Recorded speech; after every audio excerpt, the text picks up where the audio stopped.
China's Navy versus US Navy. China could catch up to American Navy by 2030.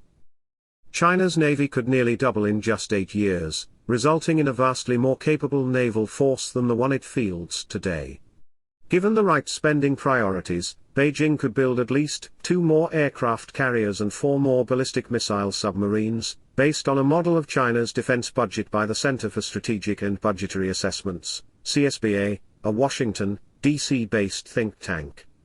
Other outside analysts warn the results are highly contingent on the health of a rapidly cooling Chinese economy. CSBA used an online tool it created, the China Strategic Choices tool, to model how the Chinese government might fund its ongoing military expansion until the year 2030. The tool assumes regular defense spending growth of 3% and allows users to make certain strategic choices, say, defund the People's Liberation Army ground forces to fund the People's Liberation Army Navy.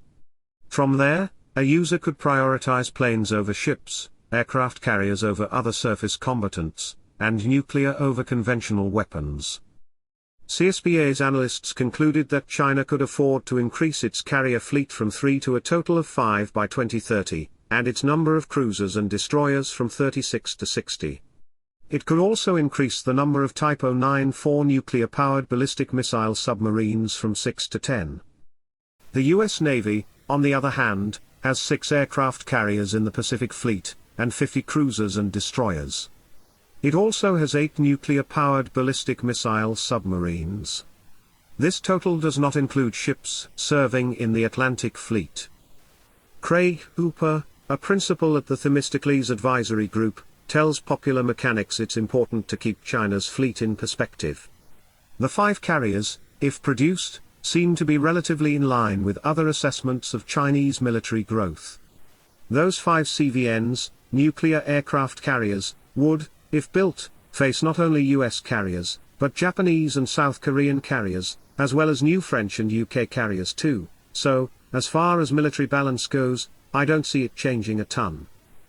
Japan is in the process of converting 2 helicopter destroyers to aircraft carriers capable of carrying the F-35B Joint Strike Fighter, while Korea has plans to build its first ever carrier. The UK and France, which have a total of 3 carriers, are expanding their presence in the Pacific and could deploy them to Asia in the event of a conflict with China. None of those countries are particularly friendly with China. Hooper also points out that more carriers will make the People's Liberation Army Navy more predictable, bunching up individual ships into carrier task forces and leaving fewer available for lower priority missions. If we assume China is building a naval force along American military lines, the emergence of Chinese carrier battle groups will reduce the amount of independent Chinese surface combatants available for solo or small group cruises. High-value battle groups are big sponges that absorb lots of escort forces. The study, Hooper points out, doesn't cover the forces that in peacetime are Beijing's most useful assets, its vast fleet of fishing trawlers and other commercial ships that act as proxies on their government's behalf. China's success at sea has been largely contingent upon China's irregular sea forces. China uses private vessels, maritime militia, and coast guard ships to take and hold territory. They have, to date, been China's most disruptive element at sea, and a critical enabler of China's conventional naval forces. Until we start dealing with that and those sorts of irregulars, Hooper warns, we're going to miss the real forces that are shifting the balance of power in Asia and the Pacific. Thank you for watching. Please like, share, comment, and subscribe.